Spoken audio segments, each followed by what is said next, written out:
நம்ம ஸ்கின்னை நல்லா பிரைட்டன் பண்ணி நல்லா கிளியராகவும் மாய்ஸ்சரைஸ்டாக வச்சுருக்க மாரி ஒரு சூப்பரான ஃபேஸ் பேக் எப்படி ரெடி பண்ணுறதா இந்த வீடியோ உங்களுக்கு நான் ஷேர் பண்ண போகிறேன். ஃபஸ்ட்டு நான் வந்து 2 டேபிள் ஸ்பூன் அளவுக்கு வந்து ஆரஞ்சு பீல் பவுடர் வந்து ஆட் பண்ணுறேன். இது நம்ம முகத்துக்கு யூஸ் பண்ணும்போது நம்ம முகத்தை வந்து நல்லா க்ளீனாகவும் மாய்ஸ்சரைஸராக வச்சுருக்கோம். ஆக்னே வராமல் கண்ட்ரோல் பண்ணோம், சன்டேனை ரெடியூஸ் பண்ணி பிக்மெண்டேஷனை ரெடியூஸ் பண்ணோம், நம்ம முகத்தில் இருக்க சுருக்கத்தை ரெடியூஸ் பண்ணி நம்ம ஸ்கின் வந்து ரொம்பவே சாஃப்டாக ஸ்மூத்தாக வச்சுருக்கோம். நம்ம ஸ்கின்னை நல்லா பிரைட்டன் பண்ணதுக்கு ரொம்பவே ஹெல்ப்ஃபுல்லாக இருக்கும். நெக்ஸ்ட்டு பார்த்தீங்கன்னா நான் காய்ச்சாத பால் கொஞ்சமாக ஆட் பண்ணுறேன். பால் வந்து நம்ம ஃபேஸ்க்கு அப்ளை பண்ணும்போது நம்ம ஃபேஸ் ரொம்பவே கிளியராக இருக்கும்.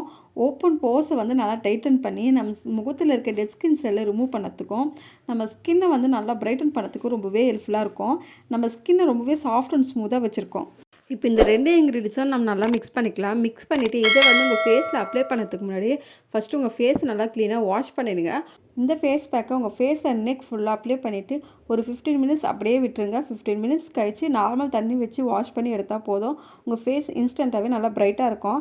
இந்த ஃபேஸ் பேக்கை வீக்லி 4 டைம்ஸ் நீங்கள் தொடர்ந்து யூஸ் பண்ணினா உங்கள் முகத்தில் இருக்க பிம்பிள்ஸ் வந்து ரெடியூஸ் பண்ணும், டார்க் பார்ட்ஸை ரெடியூஸ் பண்ணி ஸ்கின் பிரைட்டனிங்க்கு ரொம்பவே ஹெல்ப்ஃபுல்லாக இருக்கும். உங்கள் ஸ்கின் ரொம்பவே கிளியராக இருக்கும். கண்டிப்பாக இந்த ஃபேஸ் பேக்கை ட்ரை பண்ணி பாருங்கள். ட்ரை பண்ணி பார்த்துட்டு எப்படி இருக்குது கமெண்ட் செக்ஷனில் கமெண்ட் பண்ணுங்கள்.